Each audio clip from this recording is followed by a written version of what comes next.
बिहार विधानसभा निवडणुकीचा कार्यक्रम जाहीर झाल्यानंतर शिवसेना खासदार संजय राऊतांनी बिहारमधील कोरोना संपला का असा प्रश्न विचारलाय।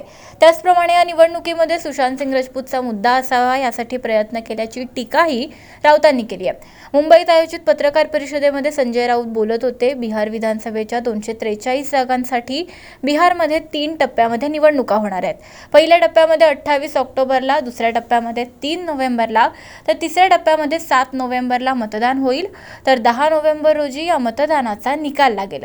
बिहार विधानसभेचा कार्यकाळ 29 नोव्हेंबरला संपतोय आणि त्यामुळे नवीन सरकार हा कार्यकाळ संपण्याआधी स्थापन होणं हे गरजेचं आहे आणि म्हणूनच आता 28 ऑक्टोबरला बिहारच्या पहिल्या टप्प्यामध्ये मतदान होणार आहे। राज्यसभेमध्ये कृषी विधेयकावरून गदारोळ घालणाऱ्या खासदारांवर निलंबनाची कारवाई करण्यात आल्यानंतर राष्ट्रवादीचे अध्यक्ष शरद पवारांनी 1 दिवसांसाठी अन्नत्याग करत असल्याचं जाहीर केलं होतं।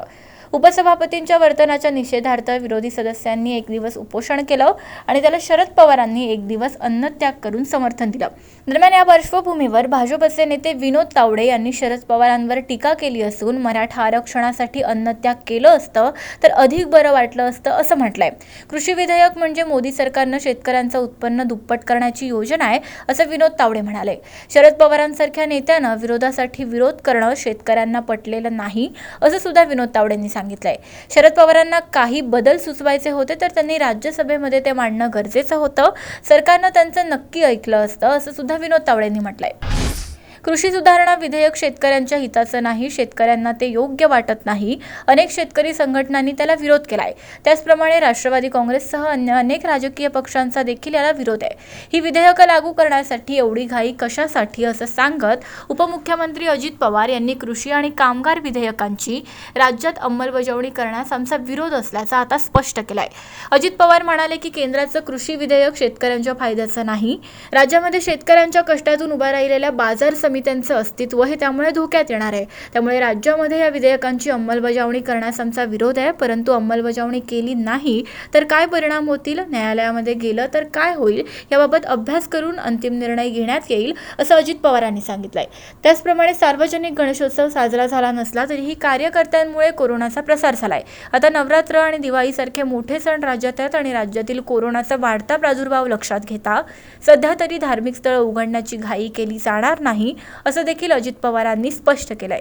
कोरोनावर रेमडेसिवीर हे इंजेक्शन प्रभावी असल्यानं हे इंजेक्शन मिळवण्यासाठी कोरोना रुग्णांच्या नातेवाईकांची धडपड सुरू असतानाच आता राज्याचे आरोग्यमंत्री राजेश टोपे यांनी या इंजेक्शनबाबत एक धक्कादायक विधान केलंय।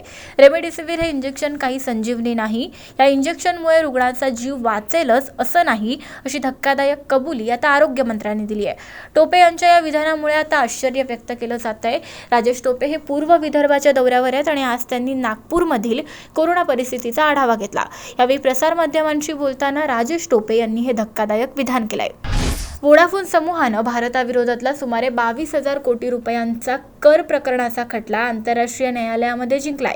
या निर्णयामुळे पूर्वलक्षी प्रभावानं कर लागू करण्याच्या भारताच्या निर्णयाला चांगलाच फटका बसलाय। हेगमधल्या कायमस्वरूपी आंतरराष्ट्रीय लवादानं भारतीय प्राप्तिकर खात्यानं कर रचनेसाठी समान न्यायी पद्धत अवलंबली नसल्याचे ताशेरे ओढले होते। रॉयटर्सनं दिलेल्या वृत्तानुसार आंतरराष्ट्रीय लवादानं या प्रकरणासंदर्भातील निकाल देताना असं म्हटलंय की वोडाफोनवर भारत सरकारनं लागू केलेलं हे कर दायित्व हे भारत आणि नेदरलँड यांच्यातील गुंतवणूक कराराचा भंग करणार आहे। या वृत्तानंतर शुक्रवारी वोडाफोन आयडियाच्या शेअरचा भाव हा आता मुंबई शेअर बाजारामध्ये 12% वधारलाय, तर 10.20 रुपये इतका प्रति शेअर झालाय। आता सर्वात आधी बातम्या मिळवा आमच्या मोबाईल न्यूज ॲप्लिकेशनच्या सहाय्याने। अँड्रॉइड किंवा iOS प्लॅटफॉर्मवर जाऊन HW न्यूजचे ॲप सर्च करा, डाउनलोड करा। आपल्याला हवी ती भाषा निवडा। आजच्या बातम्यांच्या गर्दीतून आपल्या कामाची बातमी मिळवा फक्त HW न्यूजवर।